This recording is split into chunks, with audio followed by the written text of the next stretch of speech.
أعوذ بالله من الشيطان الرجيم بسم الله الرحمن الرحيم محمد رسول الله صدق الله مولانا العظيم الصلاة والسلام عليك يا سيدي يا رسول الله الصلاة والسلام عليك يا سيدي يا حبيب الله الصلاة والسلام عليك يا سيدي يا شفيع المذنبين وعلى آلك وأصحابك يا سيدي يا رحمة للعالمين.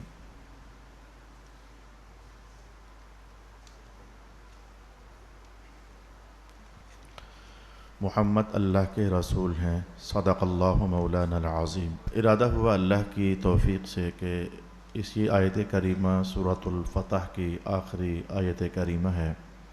باقی مضامین جو اس کے ہیں، باقی 5 6 7 لائنوں پر مشتمل یہ آیت ہے، ان مضامین کو اپنی ترتیب کے ساتھ سورۃ الفتح میں آخر میں جا کر دیکھا جائے گا۔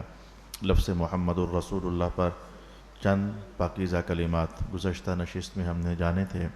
آج پھر مزید کچھ معلومات اور کچھ عظمتیں سرکار دو عالم علیہ الصلوۃ والسلام کے اسم گرامی کی ہم جان لینا چاہتے ہیں۔ اللہ کی توفیق کے ساتھ میں اپنی گفتگو یہاں سے شروع کرنا چاہتا ہوں۔ گزشتہ نشست میں نے آپ کی خدمت میں عرض کیا تھا، لفظ محمد الہام کیا گیا جناب حضرت عبد المطلب کو۔ پھر میں نے آپ کی خدمت میں یہ بھی عرض کیا تھا کہ پہلے یہ کسی بھی شخص کا نام نہیں تھا لفظ محمد، البتہ یہ ہے جب حضور رحمت عالم علیہ الصلوۃ والسلام کی ولادت باسعادت کے لمحات قریب آئے تھے، 15 خاندان مختلف قسم کے انہوں نے یہ کوشش کی تھی۔ قاضی ایاز فرماتے ہیں کہ ہم اپنے بچے کا نام محمد رکھ لیتے ہیں۔ علامات ظاہر ہونا شروع ہو چکی تھیں سرکار دو عالم علیہ الصلوۃ والسلام کی تشریف آوری کی۔ جیسے کہ میں ایک نشانی آپ کے لیے عرض کرتا ہوں، علامہ سمہودی فرماتے ہیں کہ یہودیوں کے بارے میں قرآن حکیم کہتا ہے کہ یقتلون النبیین بغیر الحق، یہودی اپنے نبیوں کو بغیر حق کے، بغیر کسی وجہ کے قتل کر دیا کرتے تھے، یہ ان کی تاریخ ہے۔ حضرت زکریہ علیہ الصلوۃ والسلام بھی ان نبیوں کی فہرست میں شامل ہیں جن کو یہودیوں نے شہید کیا تھا۔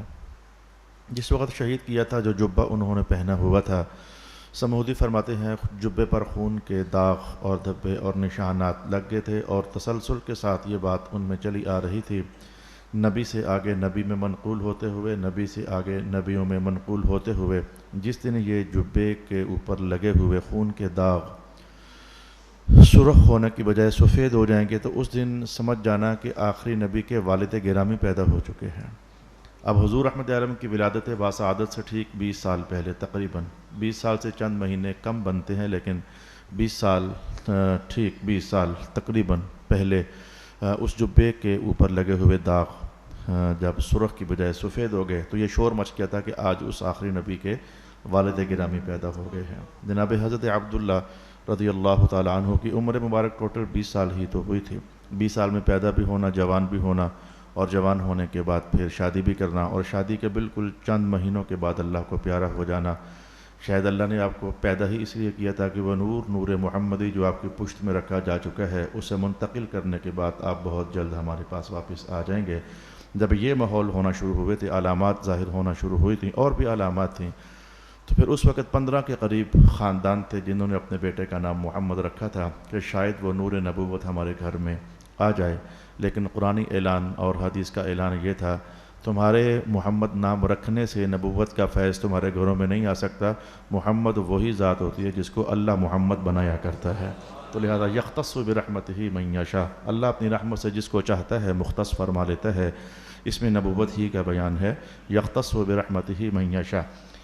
تو لہذا یہ انعام الہام کیا گیا جناب حضرت عبد المطلب رضی اللہ تعالی عنہ کو۔ گزشتہ بار تو ہم نے یہ جاننے کا اہتمام کیا تھا کہ لفظ محمد اس ذات کو کہا جاتا ہے کہ جن کے خصائل سب سے زیادہ ہیں، لہذا ان کے صفات سب سے زیادہ ہیں۔ ان خصائل اور صفات پر دلالت کرنے کے لیے اسماء گرامی بھی رسول پاک علیہ الصلوۃ والسلام کے سب سے زیادہ ہیں، تو ہر خصلت کو بیان کرنے کے لیے الگ ایک لفظ ہوا، تو لہذا 1000 کے قریب خصلتیں محدثین کو مل سکی، حالانکہ اس سے زیادہ تھیں، تو لہذا 1000 بار تو مختلف لفظوں میں حضور کی حمد بیان کی گئی، لہذا اس لیے آپ محمد ٹھہرے۔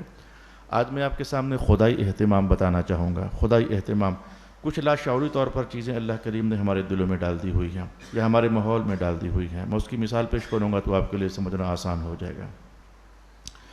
مر جانے کے بعد دعا کرنی جائز ہے کہ جائز نہیں ہے، یہ ایک بحث لوگوں کے ہاں چلتی رہتی ہے، بے مقصد قسم کی بحث ہے. دعا کرنے سے کون انکار کر سکتا ہے، لیکن باہر کیف لوگ چلاتے ہیں.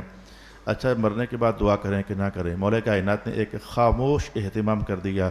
حضور رحمت عالم کو ارشاد کر دیا گیا، محبوب قرآن پاک کی یہ 13ویں سپارے کی آیت اٹھا کر نماز کے آخری حصے میں رکھ دیں. ربی جعلنی مقیم الصلاۃ ومن ذریتی، رکھ دی گئی. اب کوئی دعا جو مرنے کے بعد کرنے کے قائل ہیں وہ تو کرتے رہتے ہیں، لیکن جو کہتے ہیں ہم نہیں کرتے، مولا کائنات نے کہا کیوں نہیں کرتے، ہم کروائیں گے. اس آیت کو جب نماز کا حصہ بنا دیا گیا تو نہ چاہنے والے بھی، نہ دعا کرنے والے بھی بولتے ہیں کہ نہیں، ربنا اغفر لی ولوالدی، مولا مجھے معاف کر دے، میرے ماں باپ کو بھی معاف فرما دے. یہ خدائی اہتمام ہوا، اب اس کا کوئی انکار نہیں کر سکتا.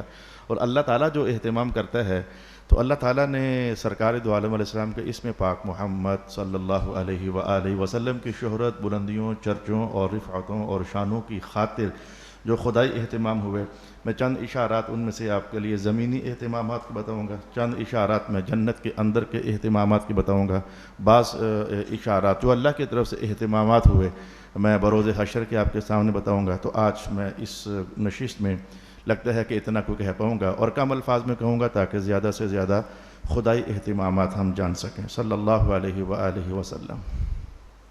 دیکھیں، جو آپ کے ہاں چل رہا ہے لیکن آپ کو شعور بھی نہیں ہے کہ یہ خدائی اہتمام ہے. مثال کے طور پر یہ دیکھیے، رسول پاک علیہ السلام نے فرمایا نہیں تھا کہ جس سے اللہ محبت کرتا ہے تو اس کی محبت اللہ لوگوں کے دلوں میں ڈلواتا ہے، لوگوں کے دلوں میں اس کی محبت ڈلواتا ہے. آپ دکانیں بناتے ہو، گھر بناتے ہو، لا شعوری طور پر آپ کے دل میں یہ ہوتا ہے برکت لیں، تو برکت کے لیے دو ہی نام لکھ دو، یا ادھر اللہ ہوتا ہے یا ادھر محمد ہوتا ہے. لاکھوں کروڑوں گھروں کے اندر یہ اہتمام خدا بند کریم ہو گیا نا. لا شعوری طور پر لفظ محمد تمہارے گھروں کی دیواروں کی زینت بن گیا. مزین تھا ہی تھا، لیکن آپ لوگوں نے چاہا ہم برکت حاصل کریں. برکت کے لیے اور بھی تو تھوڑے اسماء گرامی تھے، لیکن آپ کو جب بھی نظر آتا ہے لفظ محمد ہی نظر آتا ہے. آپ نے یا اللہ کہہ دیا یا محمد کہہ دیا. یہ خدائی اہتمام ہے جس کی بنیاد پر آپ نے. اچھا، میں اسے کچھ زیادہ آپ کے سامنے عرض کروں. وہ جغراف وائز اگر میں کہوں کہ کم ترین کون سا مقام ہے کہ جہاں وہ کم ترین ہو کر یہ بہت زیادہ ہے کہ جہاں رسول اللہ کا اسم گرامی لیا جا رہا ہے، تو جواب شاید میرا جواب غلط بھی ہو سکتا ہے، میری آبزرویشنز جو ہیں وہ غلط بھی ہو سکتی ہیں، لیکن جو جمعے کے خطبے ہوتے ہیں آپ ذرا دھیان کریں کہ جمعوں کے خطبوں کے اندر ہر خطیب کہتا نہیں ہے اللہم صلی علی محمد، اور لفظ محمد خطبوں میں 2 3 4 مختلف مقامات پر آ جاتا ہے. یہ خدائی اہتمام ہے کہ خطبوں کے اندر رسول پاک علیہ السلام کا اسم گرامی محمد شامل کر دیا گیا. اب خطبہ تو پڑھنا ہی پڑھنا ہے، اب خطبہ تو آپ لوگوں نے سننا ہی سننا ہے. عید کے خطبات شاید اس سے بھی کم ہیں، میں نے پہلے کہا میری آبزرویشن غلط ہو سکتی ہے. اب یہ عید کا خطبہ تو سال میں 2 بار ہے، 2 بار تو وہاں ہو گیا. اوپر آ جائیں تو میں کہتا ہوں کہ جمعۃ المبارک کے خطبوں کے اندر یہ نام محمد مولا کائنات نے داخل کروا دیا. تمہیں سننا ہوگا اور خطیب کو کہنا پڑے گا. اس سے آگے چلے جائیں تو اور چیز کیا ہے جو کہ زیادہ کہی جا رہی ہے. نعت خوان نعتیں پڑھتے ہیں. یہ دن میں 5 ٹائم نعتیں تھوڑے پڑھتے ہیں، اذان تو 5 ٹائم ہوتی ہے لیکن نعتیں پڑھتے ہیں. نعت پڑھنے سے پہلے بھی وہ درمیان میں بھی کہیں محمد محمد محمد محمد محمد وہ آتا رہتا ہے. یہ خدائی اہتمام ہے کہ تمہارے دلوں کے اندر نعت کا ذوق پیدا کر دیا، نعت کا شوق پیدا کر دیا. تمہیں نعت پڑھنی ہے، نعت سے پہلے تمہیں درود و سلام پڑھنا ہے. لہذا یہ خدائی اہتمام کے طور پر لفظ محمد کی جلوہ گریاں آپ کے سامنے اور کھل کر آ گئیں. اس سے آگے بڑھ جانا چاہوں گا تو کیا اذانوں کے اندر سننا نہیں پڑتا ہے آپ کو ان محمد الرسول اللہ؟ آپ کو 2 ہی بار سننا پڑے گا. اب یہ 5 بار کی اذان جو ہے اس کے اندر کس قدر زیادہ پوری دنیا بھر کے اندر لفظ محمد کے پاک نام کی گونج پیدا ہو رہی ہے. اس کے بعد میں کہتا ہوں کہ نمازوں کے اندر آ جاؤ. جب نماز پڑھو گے تو ساری نماز پڑھنے کے بعد سلام سے پہلے جہاں ربی جعلنی ہے تو اس سے فوراً پہلے کیا ہے؟ کہا نہیں جاتا ہے کہ اللہم صلی علی محمد وعلی آل محمد. اب فجر کے وقت، ظہر کے وقت کروڑوں اربوں کے حساب سے یہ لفظ محمد کی جلوہ گریاں ہماری زبانوں سے جاری ہو رہی ہیں. یقین جان لیجئے کہ ایسے لگتا ہے کہ جیسے سویرے اٹھ کر منہ نہ دھوو تو تمہاری طبیعت بحال نہیں نہ ہوتی ہے، جیسے سویرے اٹھ کر اپنی زبانوں پر نام اللہ اور نام محمد نہ لو تو تمہارا ہمارا ایمان اس وقت تک تازہ نہیں ہوتا ہے، تابندہ نہیں ہوتا ہے۔ خدائی اہتمام کے طور پر، لاشعوری طور پر ہماری تو مائیں ہمیں کہتی ہیں کہ رات کو سونے سے پہلے بیٹا پڑھ کر سویا کرو لا الہ الا اللہ محمد الرسول اللہ، اور جب سب سے پہلے اٹھو تو پڑھا کرو لا الہ الا اللہ محمد الرسول اللہ۔ اللہ ایسی ماؤں کی تربیت کا فیض ان کے بیٹوں کو نصیب فرما دے۔ ماں تو ویسے کوئی بھی نہیں چاہتی ہے اور باپ تو کوئی بھی نہیں چاہتا بچے خراب ہو جائیں، تو وہ تو اچھا ہی بتاتے ہیں اور اچھا ہی بتاتے ہیں اور اچھا ہی بتانے کا اہتمام کرتے ہیں۔ اچھا، میں آپ سے عرض کرنا چاہوں گا کہ کیا حضور رحمت عالم علیہ الصلوۃ والسلام نے فرمانی دیا ہوا ہے کہ تمہاری دعائیں اس وقت تک قبول تو نہیں ہونی ہیں، ساری شرطیں بھلی پائی جائیں، ساری شرطیں پائی جائیں، لیکن تمہاری دعائیں قبول شبول نہیں ہونی ہیں جب تک دعا سے پہلے بھی اور دعا کے بعد بھی یہ پاکیزہ پیار بھرا یہ نعتیہ کلام پڑھ نہیں لیتے ہو اللہم صلی علی محمد وعلی آل محمد۔ تو درود و سلام دعاؤں سے پہلے بھی پڑھنے کا خدائی اہتمام ہے جو مسلمانوں کو بطور شریعت کے مسئلے کے دے دیا گیا، اور دعاؤں کے بعد بھی یہ خصوصی اہتمام ہے جو کہ رب کائنات نے مسلمانوں کی دعاؤں کے آخر میں یہ اس کو پنہا کر دیا۔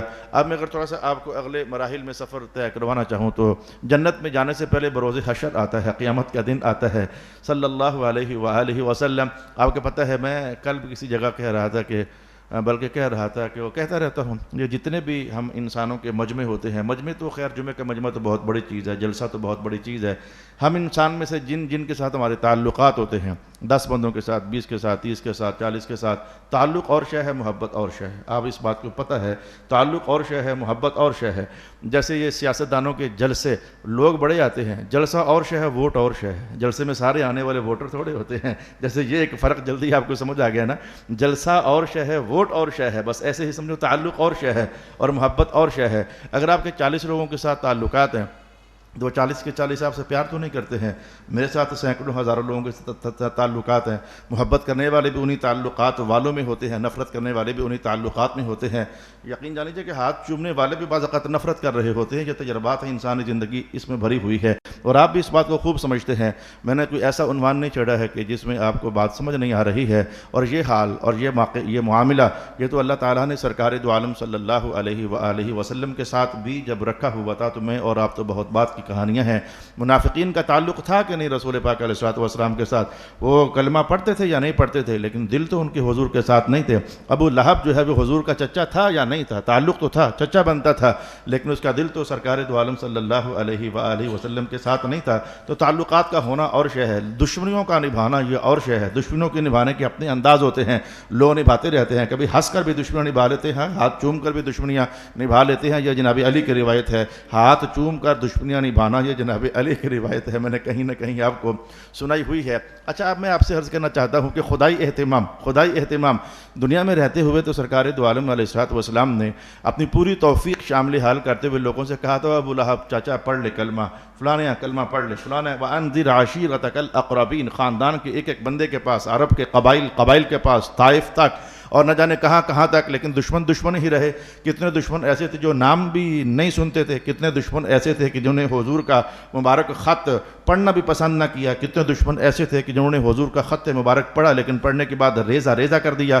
جیسے کہ پرویز تھا، اس نے خط پڑھنے کے بعد پھاڑ دیا اور ٹکڑے کر دیا، حضور کو اطلاع ہوئی تو بس نکل گیا زبان سے جملہ۔ حضور ویسے تو ماشاءاللہ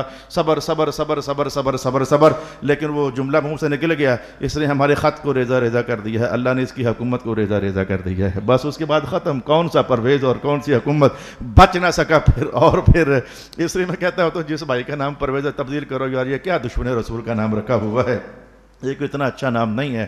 ایک دو صاحب میری زندگی میں آئے بھی ہیں، پہلی بار کبھی انہوں نے مجھ سے سنا تھا کہ اوہو یہ حضور کے دشمن کا نام ہے، انہوں نے گھر جاتے ہی کہا کہ پھر کون سا نام رکھیں، انہوں نے اپنا نام تبدیل کر لیا تھا۔ اب میں کہنا چاہتا ہوں کہ یہ دشمن تو نہیں مانتے ہیں، لیکن خدائی اہتمام ہو تو کیوں نہ مانے۔ رسول پاک علیہ الصلوۃ والسلام فرماتے ہیں قیامت کا میدان ذالک یوم التناد، ایک آواز آئے گی، سارے دشمن اور سارے دوست، سارے سجن، سارے مومن، سارے متر، سارے اپنے، سارے بیگانے اٹھے اور حشر کے میدان میں جمع ہو گئے۔ اور جب لگی گرمیاں اور جب لگی شدت، جب آئے پسینے، جب گھبرائے دل، جب لگی پیاسیں، تو مولا کائنات نے دل میں ڈالا تلاش کرو کوئی جو میں تمہیں اس مصیبت سے خلاصی دے۔ نہیں گئے تھے مختلف نبیوں کے پاس، نہیں گئے تھے جناب ابراہیم کے پاس، نہیں گئے تھے جناب آدم کے پاس، نہیں گئے تھے جناب موسیٰ کے پاس، نہیں گئے تھے جناب عیسیٰ کے پاس، ہر جگہ سے جب جواب ملا لا لا لا لا یہ اذهبوا الى غیری، اذهبوا الى غیری. اور بھیا جو تلاش کر رہے ہو وہ منصب میرا نہیں ہے، وہ منصب کسی اور کا ہے، وہ مقام کسی اور کا ہے. تلاش کرتے کرتے رسول پاک علیہ الصلوۃ والسلام نے کیا ارشاد فرمایا؟ آخرکار سارے میرے پاس آئیں گے تو پھر میں کہوں گا انا لہا، یہ تو کام میں نے کرنا تھا، یہ کام کسی اور کا ہے ہی نہیں ہے. چاہو تو یوں کہہ لو یہ ذمہ داری میری تھی، چاہو تو یوں کہہ لو یہ عظمت کا تاج صرف میرے ہی سر پر رکھا گیا ہے کہ میں شفاعت کر کے تمہارا حساب و کتاب شروع تو کرواؤں. لیکن اس حدیث سے میں نے جو ایک ادھی لائن کا جملہ نکالنا ہے، رسول اکرم علیہ الصلوۃ والسلام نے کیا فرمایا تھا؟ جب سارے اپنے بیگانے اکٹھے ہو کر کے تو میرے پاس آئیں گے اور آ کر کہیں گے کہ ہماری شفاعت کریں، تو حضور کہتے ہیں ایسے تھوڑا کہیں گے میری شفاعت کریں، اس دن اللہ ان سب کو کچھ پاک اور مخصوص کلمات دے گا. ان کلمات کو زبانوں پر جاری کرو اور ان کلمات کے ساتھ میرے سونے محمد کی نعت پڑھ کر پھر کہو کہ میرے حضور ہمیں یہاں سے نجات عطا فرما دیں. تو میں کہ یہ ہے خدائی اہتمام. دنیا میں جیسے الجھے رہے، روٹھے رہے، ناراض رہے، دشمن رہے، خون رہے، آگ اگلتے رہے، لیکن میدان حشر میں بھی آ کر ان کو سمجھ آ جانی ہے کہ آج محمد پاک کے جھنڈے کے نیچے آنے کے سوا کوئی اور چارہ کار نہیں ہے. یہ خدائی اہتمام ہے کہ حضور جس اہتمام خداوند کریم کو ان کلمات کے ساتھ تعبیر کیا کرتے تھے کہ اولون والآخرون، وہ جتنے پہلے اور جتنے بعد والے ہوں گے وہ سارے کے سارے آ کر کے میری حمد کریں گے، میری تعریف کریں گے. حمد اور تعریف کو ماحول کی زبان میں کہہ لوں، پہلے میری نعت پڑھیں گے اور وہ کلمات ایسے ہوں گے کہ پہلے کسی کو وہ کلمات عطا نہیں کیے گئے ہوں گے، وہ اسی دن اللہ ان کے دلوں میں ڈالے گا، سب کے دلوں میں ڈالے گا، اور سب ان پاکیزہ کلمات کے ساتھ محمد مصطفیٰ صلی اللہ علیہ وسلم کی نعت پڑھیں گے. میں کہتا ہوں مزہ نہ آ گیا کہ دنیا میں ناراض آنکھیں گھور کر دیکھا کرتے تھے، اور آج میدان حشر میں کھرب انسان ہے تو کھرب، 10 کھرب ہے تو 10 کھرب، اور اس سے زیادہ ہے تو اس سے زیادہ اپنے بیگانے سارے مل کر نام محمد کے پیار کے گیت اور ترانے پڑھ رہے ہیں. محمد الرسول اللہ، یہ خدائی اہتمام ہے. میں اس خدائی اہتمام کو تھوڑا سا اور آگے لے جانا چاہوں گا.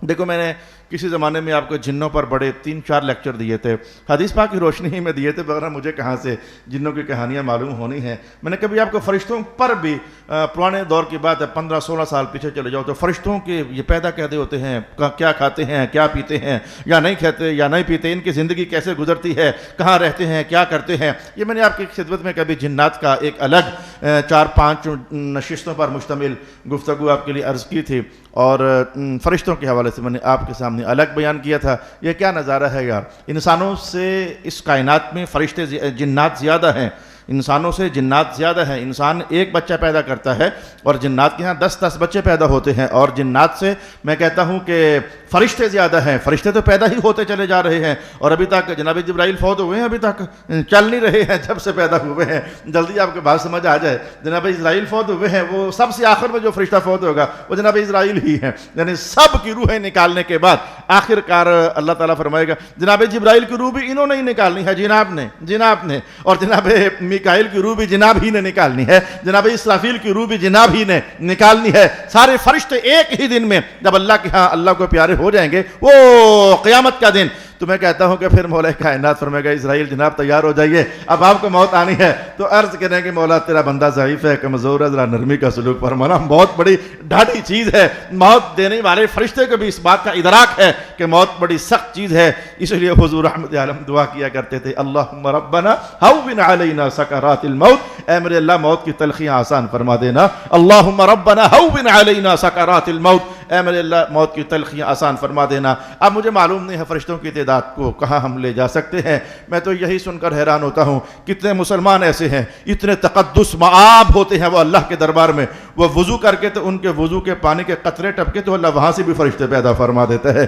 دامن نچوڑ دے تو فرشتے وضو کریں. میں کہتا ہوں کہ یہ کچھ تقدس معاب مومنین ایسے بھی ہوتے ہیں. 1.5 لاکھ سے قریب فرشتے تو وہ ہیں جو صبح سے لے کر شام تک 70,000 اور شام سے لے کر صبح تک 70,000 حضور کے مزار انور پر اترتے ہیں. ان کی تخلیق ہر دن ہوئی چلی جا رہی ہے، اور جو ایک بار آتا ہے دوبارہ ان کی باری بھی نہیں آتی ہے. ظہری صاحب نے یہی منظر نامہ اپنی نعتیہ کلام میں کہا تھا، سرکار دے امتی نے جیڑے مڑ مڑ کے بلائے جاندے نے، ورنہ وہاں تو عرشی ملائکہ بھی ایک بار جس کی حاضری ہو جاتی ہے دوبارہ اس کو پہنچنا نصیب نہیں ہوتا. اللہ کا نظام ہے. اب اگلے اب فرشتے فرشتوں کی تعداد مجھے سمجھ نہیں آتی ہے کہ کتنی ہے، تو مولا کائنات نے جو سب سے بڑا عدد بنتا ہے فرشتوں کا، انسانوں کا نہیں، جنات کا نہیں، جو فرشتوں کا عدد سب سے بڑا بنتا ہے، جناب کعب احبار فرماتے ہیں ہر رب کائنات نے ہر فرشتے کی دو آنکھوں کے درمیان نام محمد لکھا ہوا ہے، صلی اللہ علی حبیبہ محمد وعلی آلہ وصحبہ اجمعین۔ کتنا عجیب ہے کہ ہمارے ماتھے پر ہے یا کہ نہیں ہے، لیکن اگر اس وقت میری مجلس میں آپ 1000 بیٹھے ہوئے ہو تو فرشتے کم از کم 5000 بیٹھے ہوئے ہیں۔ یہ وہ ہے جو ہر بندے کے ساتھ 5 فرشتے ہوتے ہیں، ہر بندے کے ساتھ کم از کم 5 فرشتے ہوتے ہیں۔ حدیث کے مطابق ہم 2 ہی سمجھتے ہیں لیکن ہمارا علم ہے، لیکن حدیث کے مطابق ہر بندے کے ساتھ 5 فرشتے ہوتے ہیں۔ اور جب جمعے کا وقت ہوتا ہے، گفتگو ہوتی ہے، خطبہ ہوتا ہے، درود و سلام پڑھے جاتے ہیں، تو سرکار دو عالم علیہ السلام فرماتے ہیں یہ گلیوں محلوں بازاروں میں گھومنے پھرنے والے فرشتے جن کی اور بھی ڈیوٹیاں ہوتی ہیں، تو جہاں پر درود و سلام کی محفل سجتی ہے، اللہ کا ذکر اور نام لیا جاتا ہے، وہ سارے بھی ایک دوسرے کو آوازیں مار کر کے اس مجلس کا ارد گرد وہ بھی اکٹھے ہو جاتے ہیں۔ یعنی کتنا اچھا لگ رہا ہے کہ اس مجلس کے اندر بھی ہزاروں فرشتے ایسے بیٹھے ہوئے ہیں کہ جن کی 2 آنکھوں کے درمیان نام محمد لکھا ہوا ہے، صلی اللہ علی حبیبہ محمد وآلہ وسلم۔ یہ میرے سامنے یہ پپل کا درخت ہے، یہ ریلوے والوں کا لگا ہوا ہے۔ اللہ اس پپل کی درخت کی عمر دراز کرے۔ آج اس کا حوالہ دے کر مجھے اپنی گفتگو کا کہنا آسان لگ رہا ہے۔ درختوں کا ہونا بھی اللہ کی بہت بڑی نعمت ہے۔ میں ایک بندے سے کہوں نا کہ آپ کوئی ایک درخت منتخب کر لیں اور جا کر اس کے پتے گنیں، جتنا بھی لائق ہو، وہ گھبرا جائے گا یار یہ بڑا مشکل سا کام ہے، درختوں کے پتے اب کون گنے، ہمیں تو سمجھ نہیں آتی ہے کہ درختوں کے پتے کیسے گنے جا سکتے ہیں۔ وہ شاید گنتے بھول بھی جائیں، پتہ نہیں 100 پہلے لکھا تھا کہ 200 لکھا تھا، وہ بھول ہی جائے۔ تو درختوں کے پتے، ایک درخت کے پتے کا شمار کرنا ممکن نہیں ہے، بہت مشکل ہے۔ پھر دنیا بھر کے درختوں کے پتے گنے جائیں تو میرا خیال ہے کوئی سمجھ نہیں آتی کتنے بنتے ہیں، لیکن جو دنیا میں درخت ہے یہ تو بہت کم ہے، نہ ہونے کے برابر، نہ ہونے کے برابر اور نہ ہونے کے برابر۔ یہاں کا تو ایک درخت یہ گرین ٹیم لگا کے بیچاری تھک گئی اور ابھی تک وہ پتہ نہیں جوان کچھ ہوئے ہیں، کچھ سڑ گئے ہیں۔ میں کہتا ہوں جنت کے درختوں کا حال کیا ہے۔ جناب ابراہیم نے پیغام بھجوایا تھا ہمارے نام، یا رسول اللہ میرے پیارے بیٹے، جناب رسول اللہ علیہ السلام کو جناب ابراہیم نے کہا تھا معراج کے موقع پر امت کو جا کر بتا دیجئے، یہ کثرت کے ساتھ کہا کریں سبحان اللہ سبحان اللہ سبحان اللہ سبحان اللہ سبحان اللہ۔ اور جب یہ ایک بار کہتے نا سبحان اللہ تو اللہ تعالیٰ ان کے لیے جنت میں ایک درخت فوراً لگا دیتا ہے۔ آپ نے سب نے کہا سبحان اللہ، ہر ایک کا ایک درخت لگ گیا۔ نماز کے بعد 33 سبحان اللہ سبحان اللہ سبحان اللہ، 5 نمازوں میں پتہ نہیں کتنے درخت لگتے چلے جا رہے ہیں، اور کتنے پھر جنت کتنی بڑی ہوگی سمجھا بھی تو جا سکتا ہے۔ وہاں کہیں ایسا تو نہیں ہے، انسانی چھوٹا دماغ، حالانکہ جنت میں توسیع ہوتی چلی جا رہی ہے۔ یہ میں نے روایت کے الفاظ پڑھے، لیکن جنت میں درختوں کا حال کیا ہوگا سمجھ نہیں آتی۔ اور پھر درخت بھی اتنے نہیں، درخت بھی اتنے نہیں۔ یہ سب سے موٹا درخت یہاں ہمارے پاس یہاں سامنے پیپل کا ہے، اگر میں اس کا دائرہ کاٹنا چاہوں تو 5 سیکنڈ کے اندر میں اس کا دائرہ کاٹ سکتا ہوں، یہ اتنا کوئی موٹا اس کا تنا ہوگا اور بس۔ لیکن حضور فرماتے ہیں جنت کا ایک درخت جو ہے وہ اتنا بڑا ہے کہ اگر اس کے تنے کا دائرہ کاٹنا چاہو تو 10 15 20 30 40 50 60 70 سال جب چل کر مسلسل جہاں پہنچو گے نا وہاں پہنچو گے، لیکن درخت کا پھیر ابھی تک بھی مکمل نہیں ہوگا۔ جب اس کا تنا اتنا بڑا ہوگا تو ٹہنوں کا حال کیا ہوگا، پھر ٹہنیوں کا حال کیا ہوگا، پھر شاخوں کا حال کیا ہوگا، اور پھر پتوں کا حال کیا ہوگا، اور پھر بڑھتے ہی چلے جا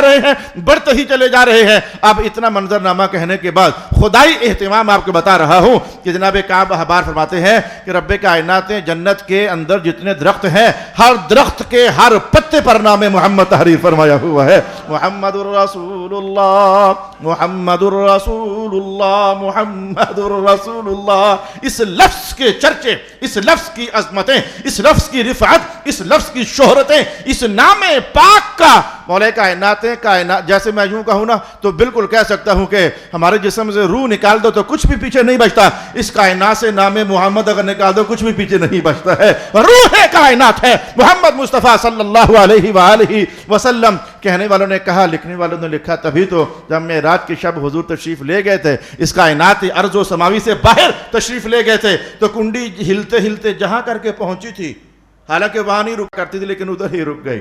وہ وضو کا پانی چھلکتے ہوئے گرتے ہوئے جہاں کہیں اسے قطرے تھے وہ ادھر ہی رک گئے۔ حضور جب واپس تشریف لائے تو وہیں سے کنڈی ہلنا شروع ہو گئے، اور جو گرتے ہوئے وضو کے قطرات وہ ادھر ہی گرنا شروع ہو گئے۔ روایات میں جو الفاظ ہیں، چلو ضعیف روایت بھی ہو تو ضعیف روایت سے بھی فضائل تو کشیدے جا سکتے ہیں۔ تو روح کائنات ہے محمد اور نام محمد صلی اللہ علیہ وآلہ وسلم۔ میں نے ایک بار ایک محدث کا لطیفہ نہیں بتایا تھا آپ کو، ایک محدث کا لطیفہ، وہ کہتے ہیں میں کہیں کہہ بیٹھا، کہیں تقریر کے اندر میں کہیں کہہ بیٹھا کہ قبر کے اندر پوچھا جاتا ہے میں ربو کا، جواب ہوتا ہے ربی اللہ، وہ جان ہی نہیں چھوٹتی ہے بندے کی، وہ کرتے کرتے جب یہ کہہ رہتا ہے ان کے بارے میں بتا کیا کہتا ہے، تو وہ کہتا ہے محمد میرے محمد ہے، میرے رسول ہیں، تو اس کی خلاصی ہو جاتی ہے، وہ چلو درمیان کا سوال تو ہے ہی ہے، تو نام خدا پر دیکھو قبر والے کی خلاصی کا اعلان نہ ہوا، نام محمد پر ہوا، تو ایک بندے نے مجھ پر اعتراض کر دیا، آپ یہ کہنا چاہتے ہیں کہ اس کا مطلب یہ ہوا کہ نام محمد زیادہ عظیم ہے لفظ اللہ سے، نام خداوند کریم سے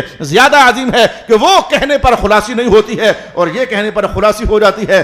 وہ محدث کہتے ہیں میں گھوم کر رہ گیا، یا اللہ یہ اس نے کیا سوال مجھ پر کر دیا ہے، لیکن اللہ تعالیٰ ہے، اس کے حبیب کا معاملہ ہونا بڑی جلدی مدد اتر آتی ہے۔ میرے ساتھ بھی زندگی میں کئی بار ایسا ہوا، الجھا ہوا سوال جو سمجھ میں نہیں آتی کہ کہاں سے اس کا جواب دیا جائے، اللہ ہے ہماری مدد کر دیتا ہے۔ وہ کہنے لگے کہ رب کائنات نے میرے دل میں ڈالا، نہیں نہیں نہیں نہیں، بڑا صاحب سے نام تو اللہ ہی کا ہے، اکبر تو اللہ ہی ہے، اللہ اکبر، اکبر تو اللہ ہی ہے، لیکن بات یہ ہے کہ اللہ تعالیٰ سمجھانا یہ چاہتا تھا کہ بڑے سب سے بڑا ہوں بھی میں، نام بھی سب سے بڑا میرا ہے، لیکن جب تک نام محمد ساتھ نہیں جوڑتے تو میں اپنا نام بھی تم سے قبول نہیں کروں گا۔ لا الہ الا اللہ محمد الرسول اللہ، لا الہ الا اللہ محمد الرسول اللہ صلی اللہ علیہ وآلہ وسلم۔ پاکستان کی مذہبی جماعتوں کے اندر ایک جماعت ایسی ہے جو ڈراتی بہت ہے، قبر میں سانپ ہوں گے، بچھو ہوں گے، وہ اژدہے ہوں گے۔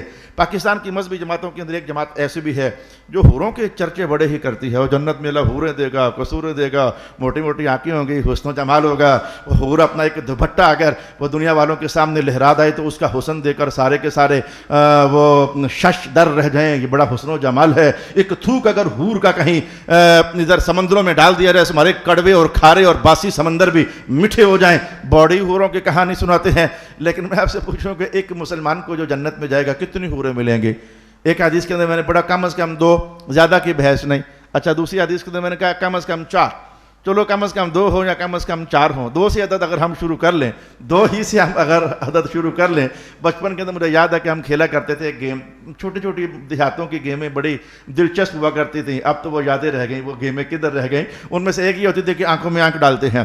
اچھا جناب کون زیادہ دیر تک آنکھ میں آنکھ ڈالتا ہے؟ پلک جھپکنی نہیں ہے، یہ بچپن کی گیموں میں سے ایک گیم ہے۔ تو آنکھوں پھر ہم ان کی آنکھوں میں دیکھتے، وہ ہماری آنکھ میں دیکھتا، پانی آتا، قطرے ٹپکتے، لیکن کچھ لوگ بڑے سخت ہوتے ہیں، وہ نہ آخر کسی کا پانی وہ قطرہ ٹپک نہیں پڑ جاتا، اسے پلک جھپک نہیں پڑ جاتی۔ یہ آنکھوں کا حوالہ دیا میں نے، حوروں کا حوالہ دیا۔ جنت میں جتنے لوگ بھی جائیں گے مجھے معلوم نہیں کتنے جائیں گے، ارب ہوں گے، 2 ارب ہوں گے، 4 ارب ہوں گے، 5 ارب ہوں گے، تو کم از کم اگر 2 حوریں بھی اگر ہر ایک کو اللہ تعالیٰ عطا فرما دے تو جناب کعب کہتے ہیں میں نے روایت کے الفاظ پڑھے ہیں کہ ہر حور کی اس دائیں آنکھ میں بھی نام محمد لکھا ہوا ہے، بائیں آنکھ میں بھی نام محمد لکھا ہوا ہے۔ اور حور کا جو مقام دل ہے، اور جو مقام دل ہے اس میں باہر آ جاؤ تو سینے پر مقام دل پر بھی رب کائنات نام محمد لکھا ہوا ہے۔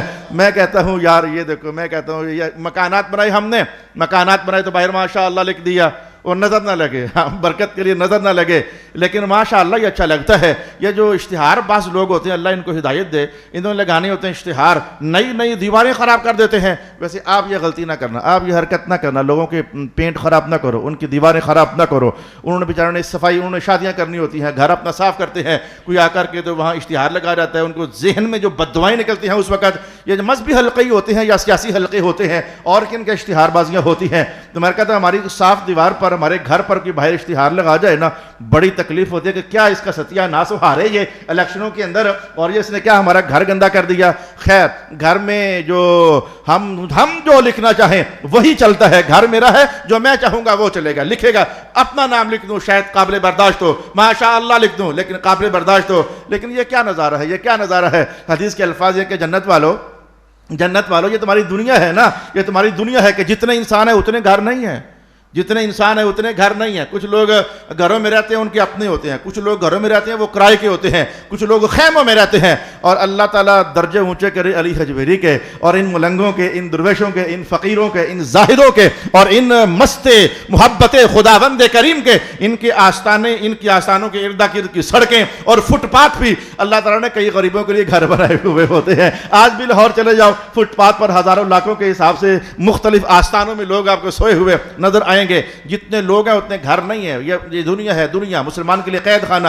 لیکن حضور فرماتے ہیں جنت میں جاؤ گے وہاں تو ایسا نہیں ہے. جنت میں اللہ ہر بندے کو اپنا گھر عطا فرمائے گا. وہ ڈبل سٹوری بھی ہوگا، کسی کو 2 گھر بھی ملیں گے، کسی کو 3 گھر بھی ملیں گے. یہ اپنا اپنا والے کل درجات مما عملوا. اچھا میں جلدی سے سمیٹوں. حضور فرماتے ہیں کہ جب جس کا بھی گھر ہوگا نا تو ہوگا اس کا گھر، لیکن ہر گھر کے مین دروازے پر نام محمد لکھا ہوا ہوگا صلی اللہ علیہ وسلم. نام محمد لکھا ہوا ہوگا. آپ بتاؤ کہ کوئی بھاگے گا تو کہاں جائے گا؟ کوئی بچے گا تو کتنا بچے گا؟ یہ خدا کا اہتمام. میں کہتا ہوں ہمارا گھر تو ہمارا گھر، اللہ کا کوئی گھر ہی نہیں ہے، اللہ کا کوئی گھر ہی نہیں ہے. لیکن جناب آدم فرماتے ہیں کہ اللہ تعالیٰ محمد کے صدقے معاف کر دے مجھے. وہ لمبی کہانی جناب آدم کی توبہ والی. رب کائنات نے کہا آپ کو یہ نام کس نے بتایا ہے؟ آپ کو یہ نام کس نے بتایا ہے؟ کہا مولا کریم جب پہلی بار آپ نے روح ڈالی تھی اور میں نے آنکھ کھولی تھی، میری عرش پر نظر پڑی تھی. عرش کے جو پائے تھے ہر پائے پر لکھا ہوا تھا لا الہ الا اللہ محمد الرسول اللہ صلی اللہ علیہ وآلہ وسلم. اس کائنات میں سب سے بڑی مخلوق عرش ہے، اس کائنات میں سب سے اونچی مخلوق عرش ہے. ہاں جی یہ حدیث کے الفاظ ہیں. سب سے بڑی مخلوق عرش ہے، سب سے اونچی مخلوق عرش ہے. وہ آج کل ٹیبل نہیں ملتے، وہ 3 کا سیٹ ہوتا ہے تو سب سے چھوٹا اندر، اس سے بڑا اس کے اوپر وہ خول سا بنایا ہوا ہوتا ہے، اور جو سب سے بڑا ٹیبل ہوتا ہے وہ سب سے اوپر. وہ جس طرح کا مہمان آیا تو وہ نکال کر کے تو آگے چائے پانی رکھ دیا. میں کہتا ہوں کہ بالکل تھوڑا سا ماحول اس کو ذہن میں رکھیں. یہ 7 زمین اور آسمان مل جائے نا تو اللہ کی کرسی اس سے بہت بڑی ہے، بہت بڑی ہے، بہت بڑی ہے. اور یہ تو روزانہ سونے سے پہلے پڑھ کر سوتے ہو. وسع کرسیہ السماوات والارض.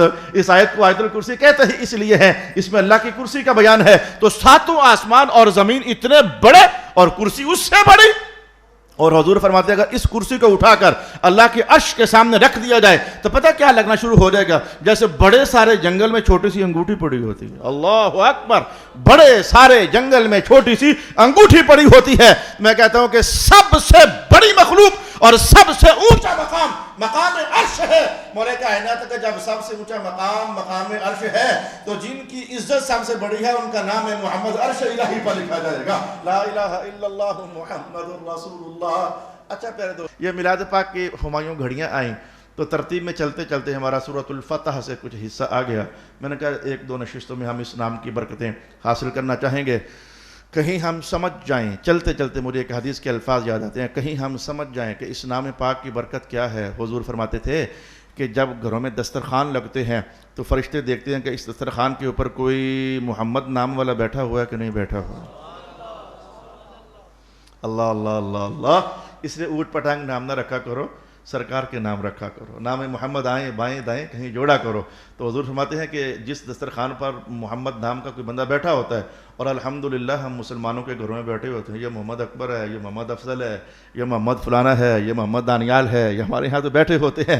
تو جس دسترخوان پر محمد نام کا کوئی بندہ، ایک بندہ ہی بیٹھا ہوا ہو نا، تو اللہ تعالیٰ اعلان کرتا ہے کہ اس گھر والوں پر صبح و شام 2 بار طہارت اتاری جائے. اس گھر کو میں 2 بار پاک کروں گا. پاک کرنے کا معنی پھر اللہ کے ہاں وہ گناہوں سے پاکی ہی ہوتا ہے. تو اس نام کی برکتیں کیوں حاصل نہیں کرتے ہو؟ اس نام کی برکتیں کیوں حاصل نہیں کرتے؟ اپنے بچوں کے نام رکھو سونے. سرکار دو عالم علیہ السلام فرماتے ہیں تم بعض اوقات کسی بڑی ذات کو سامنے رکھتے ہوئے اپنے بچے کا نام رکھتے ہو. اور ایسا ہی ہوتا ہے ہمارے گھروں کے اندر. عمر نام رکھ دو جی، جناب حسین نام رکھ دو جی، جناب حسن نام رکھ دو جی، جناب عثمان نام رکھ دو جی، جناب علی نام رکھ دو جی، ابراہیم نام رکھ دو جی. تو یہ نام رکھے جاتے ہیں. جناب یوسف نام رکھ دو جی.